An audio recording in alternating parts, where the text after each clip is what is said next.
کہ الیکٹرک حکام نے شہر کے 94% سے زائد علاقوں کو بجلی کی فراہمی بحال کرنے کا دعویٰ کیا ہے۔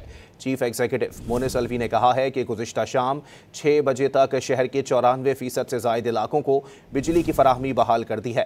انہوں نے کہا کہ 130 سے 170 ملی میٹر تک بارش رپورٹ ہوئی۔ مونس الوی کے مطابق بارش کی وجہ سے کہ الیکٹرک فیلڈ اسٹاف کو آمد و رفت میں شدید مشکلات کا سامنا رہا۔ کراچی شہر تقریباً 93-94% لگ بھگ بالکل پوری طرح بجلی کی فراہمی جاری ہے اس حصے میں۔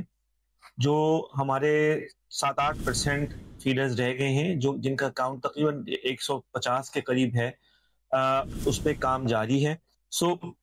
الحمدللہ رات میں چیزیں نارمل ہو گئی تھیں، اور یہ جو ہمارا فیڈرز کی آؤٹیج کا نمبر تھا جو ہم فیس بک وغیرہ پہ اور باقی جگہ پہ لائیو بتا رہے تھے، جو کہ ایک ٹائم پہ تقریباً 800 کے قریب پہنچ گیا تھا، وہ جیسے ہی بارش رکی اور کام نارمل ہوا تھا تقریباً رات کو 11 بجے کے قریب وہ 400 پہ آ گیا تھا، which is still 20% high۔ انشاءاللہ تعالیٰ اگلے 1.5-2 گھنٹے میں ہم جو یہ ریمیننگ فیڈرز ہیں ان کو بھی بہت حد تک نارمل کر دیں گے، اور شہر جو ہے وہ جس طرح رواں دواں ہوتا ہے ویسے ہی رواں دواں رہے گا۔